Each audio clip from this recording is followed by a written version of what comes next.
ஸ்ரீமதே ராமானுஜாய நமஹா. மாசிப் புனர்பூசம் காண்மினின்னு மன்னுலகீர் தேசித் திவசத்துக் கேதென்னில் பேசுகின்னேன் கொல்லி நகர்கோன் குலசேகரன் பிறப்பால் நல்லவர்கள் கொண்டாடும் நாள். மாசிப் புனர்பூசம் கொல்லி நகர்கோன் குலசேகர ஆழ்வாரினுடைய திருநக்ஷத்திர தினம், நல்லவர்கள்லாம் கொண்டாடும் நாள் என்று மாமுனிகள் உபதேச ரத்னமாலையிலே அழகாக காட்டிக் கொடுக்கிறார். கும்பே புனர்வசௌ ஜாத்தம் கேரளே வஞ்சி மண்டலே கௌஸ்துப அம்சம் தராதீசம் குலசேகரம் ஆஸ்ரயே. கும்பே மாசி மாதத்திலே புனர்பூச நட்சத்திரத்திலே கேரளத்திலே திருவஞ்சிக்களம் என்கிற தேசத்திலே எம்பெருமானுடைய திவ்ய ஆயுதங்களிலே ஒன்றான கௌஸ்துபத்தினுடைய அம்சமாக அவதரித்தவரான குலசேகர ஆழ்வார், குலசேகர மன்னன் பிறகு குலசேகர ஆழ்வாராக மாறினார். அப்படிப்பட்ட ஆழ்வாரினுடைய திருவடிகளை நான் நமஸ்கரிக்கின்றேன் என்பது இந்த தனியனுடைய அர்த்தம். இவர் அருளி செய்த பிரபந்தம்னு பார்த்தால் பெருமாள் திருமொழி 105 பாசுரங்கள். முகுந்தமாலை இவர் அருளியதுன்னு சிலர் சொல்கிறார்கள். ஆக பெருமாள் திருமொழியில் முதல் 3 திருமொழிகள் திருவரங்கத்து எம்பெருமானை பற்றி அருளி செய்திருக்கிறார். 4ஆம் திருமொழி திருவேங்கடத்து எம்பெருமானை பற்றி, 5ஆம் திருமொழி திருவித்துவக்கோட்டு எம்மானை பற்றி அருளியிருக்கிறார். 6ஆம் திருமொழி 7ஆம் திருமொழியிலே தேவகியினுடைய புலம்பலாகவும், 8ஆம் திருமொழி கௌசலை தாலாட்டு, கண்ணனை தாலாட்டுவதாக யசோதா பாவனையிலே பெரியாழ்வார் திருமொழியிலே சாதித்தார். மாணிக்கம் கட்டி வைரவிடை கட்டின்னு சொல்லக்கூடிய பாசுரம். ராமனுக்கு கோசலையினுடைய பாவத்திலே குலசேகர ஆழ்வார் தாலாட்டு பாடுவது போலே 8ஆம் திருமொழியிலே மன்னுபுகள் கோசலைன்னு தொடங்கக்கூடிய பாசுரத்தை இவர் சாதித்திருக்கிறார். 9ஆம் திருமொழியிலே தசரதனுடைய புலம்பலாகவும், 10ஆம் திருமொழி சித்திரக்கூட எம்பெருமானை பற்றி இராமாயண சுருக்கமாக சாதித்திருக்கிறார். இவருக்கு பல விருது பெயர்கள் உண்டு. கூடலர்கோன், கொல்லிகாவலன், கூடல் நாயகன், கொங்கர்கோன், கொற்றவேல்தானை குலசேகரன், சேரலர்கோன், கூரார்ந்த வேல்வலவன், இப்படி பல விருது பெயர்கள் உண்டு. சக்கரவர்த்தி திருமகனாகிற பெருமாளிடமே தன் வாழ்க்கையிலும் அந்த பிரபந்தத்திலும் மிகுந்த ஈடுபாட்டை கொண்டதனாலே இவருக்கு குலசேகர பெருமாள் என்றும் சொல்லப்படுவதாக அமைந்திருக்கு இவருடைய நாமம். இவருடைய பெருமைக்கு ஒரு முத்தாய்ப்பா சொல்லணும்னா குலசேகர படி என்று நாம் கொண்டாடுகின்றோம். செடியாய வல்வினைகள் தீர்க்கும் திருமாலே நெடியானே வேங்கடவான் கோயிலின் வாசலில் படியாய் கிடந்து உன் பவளவாய் காண்பேனேன்னு எம்பெருமானை அனுபவித்து கைங்கரியம் செய்யும் பொழுது தமக்கு பிரதான போகமில்லை என்பதை படியாய் கிடந்து என்றும், எம்பெருமானுடைய போகத்தை வளர்ப்பதற்கு உறுப்பாக இருக்கக்கூடிய அந்த படியை காண்பேனே, படியாய் கிடந்து காண்பேனே என்று திருவேங்கடமுடையானிடத்திலே பிரார்த்திக்கிறார். அதனால் பகவத் சந்நிதிகள் எல்லாவற்றிலுமே எம்பெருமான் திருமுன்பே உள்ள வாசல் படிக்கு குலசேகர படி என்று வழங்கப்படுகிறது. குலசேகர ஆழ்வாரும் திருமங்கை ஆழ்வாருக்கும் இருக்கக்கூடிய ஒரு ஒற்றுமை என்னன்னு சொன்னால், 8ஆம் திருமொழி 10ஆவது பாசுரம், தேவரையும் அசுரரையும் திசைகளையும் படைத்தவனே, யாவரும் வந்து அடிவணங்க அரங்கநகர் துயின்றவனே, காவிரி நல்நதி பாயும் கடபுரத்து என் கருமணியே, ஏவரி வெஞ்சிலை வலவா ராகவனே தாலேலோன்னு சாதித்திருக்கிறார். இதிலே சாதித்திருக்கக்கூடிய ஏவரி வெஞ்சிலை வலவான்னு என்ன சொல்லக்கூடிய சொல் தொடர் திருவாலி திருநகரியிலே எழுந்தருளியிருக்கும் ஏவரி வெஞ்சிலையான் எம்பெருமானை குறிக்கும். இதே எம்பெருமானை திருமங்கையாழ்வாரும் தம்முடைய பிரபந்தமான பெரிய திருமொழியிலே திருவாலி பதிகம் பெரிய திருமொழி 3ஆம் பத்திலே தூவிரிய மலர் உழக்கி துணையோடும் பிரியாதே பூவிரிய மதுருகரும் பொறிவரிய சிறுவண்டே தீவிரிய மறைவளர்க்கும் புகழாளர் திருவாலி ஏவரி வெஞ்சிலையானுக்கு என் நிலைமை உரையாயே என்று மங்களாசாசனம் செய்திருக்கிறார். இப்படி இந்த இருவருக்குமான ஒற்றுமையை சொல்லலாம். இந்த ஆழ்வார் சக்கரவர்த்தி திருமகனான பெருமாளைப் போலவே க்ஷத்ரி வம்சத்திலே அவதரித்து செங்கோல் செலுத்தி நடத்தினவர். அதனால குலசேகர பெருமாள் என்று போற்ற பெற்றார். இவர் எம்பெருமானால் மயர்வர எம்பெருமானுடைய ஸ்வரூப குண விபவ ஐஸ்வர்யங்களை வேத்தியனான சர்வேஸ்வரன் சக்கரவர்த்திக்கு திருமகனாக அவதரித்ததுன்னு வால்மீகி சொல்ல, அந்த ராமாயணத்தை கற்பார் ராமபிரானையல்லால் மற்றும் கற்பரோன்னும் மனத்துக்கினியான்னு சொல்லப்படுகிற ராமாயண விருத்தாந்தத்தை கேட்டுக்கொண்டிருக்கக்கூடிய சமயத்திலே சதுர்தச சகசிராணி ரக்ஷசாம் பீமகர்மணாம் ஏகச்ச சாவோ தர்மாத்மா கதம் யுத்தம் பவிஷ்யத்தின்னு இந்த ஸ்லோகத்திற்கு இளைய பெருமாளை பிராட்டிக்கு திருவேணி காவலாக வைத்துவிட்டு பெருமாள் தான் ஒருவராய் 14,000 அவர்களான கரதூஷணாதிகளோடு யுத்தத்திற்கு எழுந்தருளினார் அப்படின்னு சொல்ல கேட்டு இந்த ராமாயண விருத்தாந்தத்தை கேட்டு ராமர் எப்படி தனியாக சென்று யுத்தத்திலே அவர் சண்டையிட முடியும்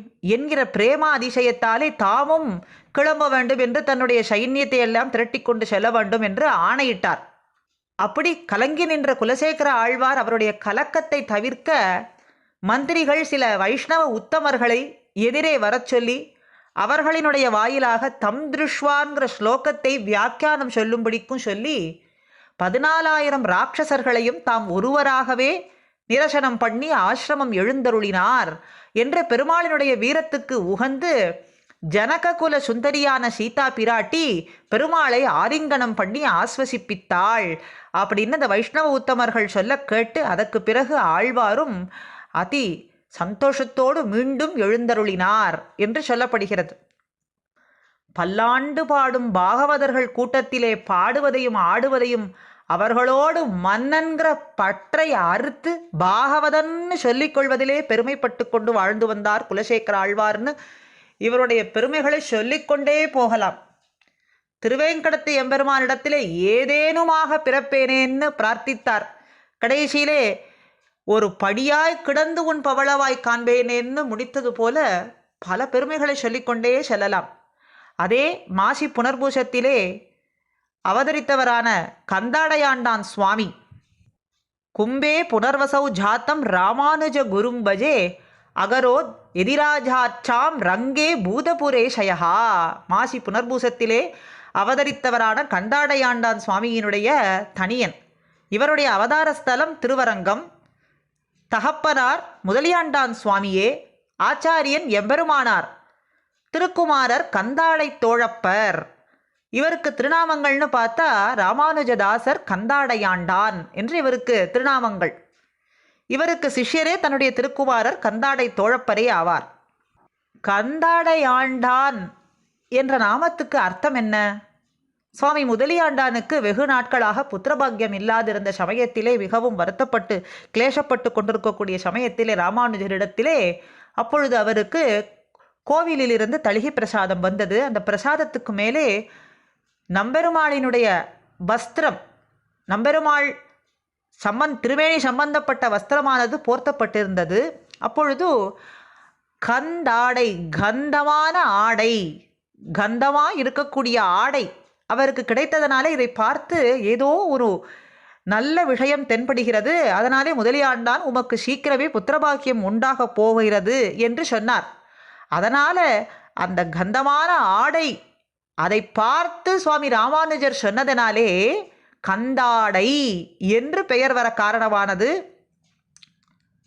இவர் செய்தருளின கைங்கரியம்னு பார்த்தா கோவிலிலும் ஸ்ரீபெரும்பூதிரிலும் எம்பெருமானாரை விக்கிரகமாக பிரதிஷ்டை பண்ணினார். ராமானுஜரனுடைய விக்கிரகத்தை ஸ்ரீபெரும்பூதூரிலே பிரதிஷ்டை பண்ண வேண்டும் என்று சுவாமி கந்தாடையாண்டான் விரும்ப ராமானுஜரும் அதை ஆமோதித்து தன்னுடைய சக்தியை எல்லாம் அந்த விக்கிரகத்திலே கொடுக்க, அதற்கு பிறகு அதை ஏழ பண்ணி கொண்டு குரு புஷ்ய நன்னாளிலே அதை ஸ்ரீபெரும்பூதூரிலே பிரதிஷ்டை பண்ணினார்.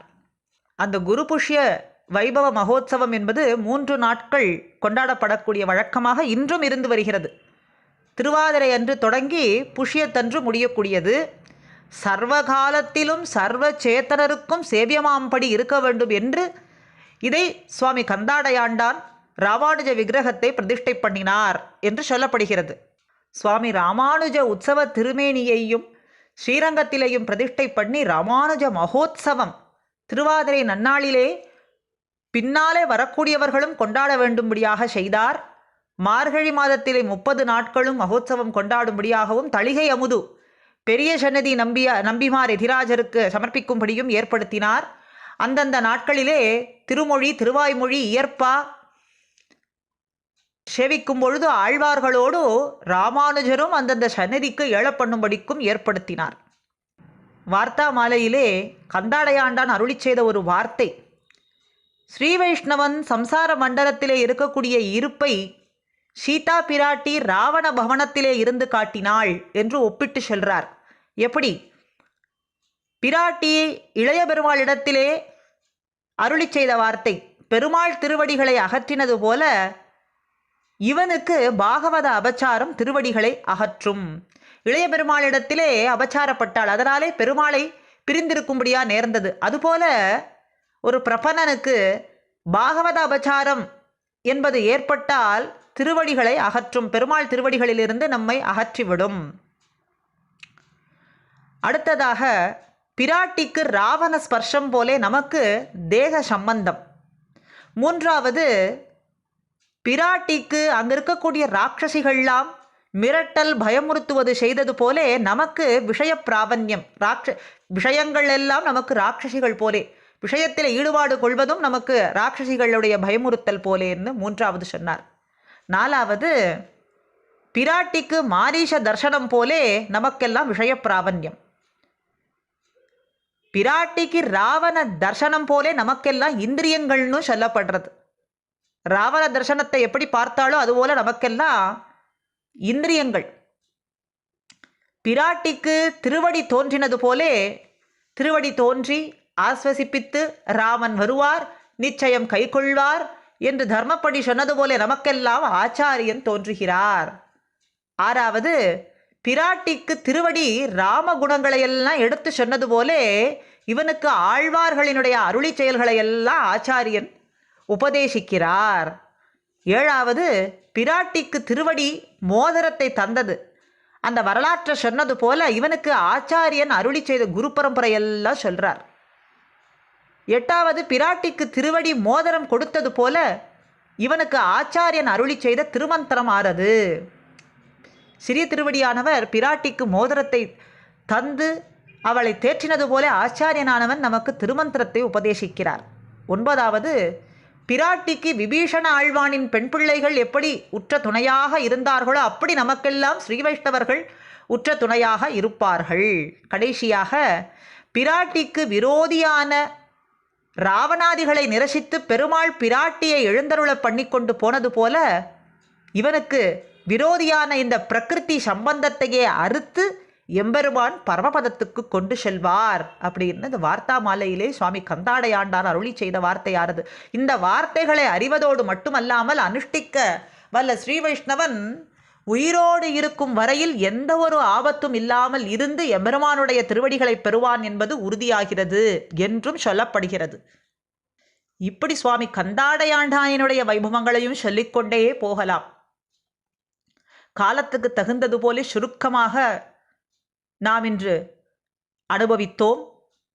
பெருமாளிடத்திலே பக்தி வளருவதற்கு குலசேகர ஆழ்வாரினுடைய வைபவங்களையும் அவருடைய அருளி செயல்களையும், ஆச்சாரியனிடத்திலே பக்தி வளர சுவாமி கந்தாடையாண்டானினுடைய வார்த்தைகளையும் வைபவத்தையும் நினைத்து கொண்டு நமக்கும் அப்படிப்பட்ட பக்தி வளர வேண்டும் என்று நித்தியமும் பிரார்த்தித்திருப்போம்.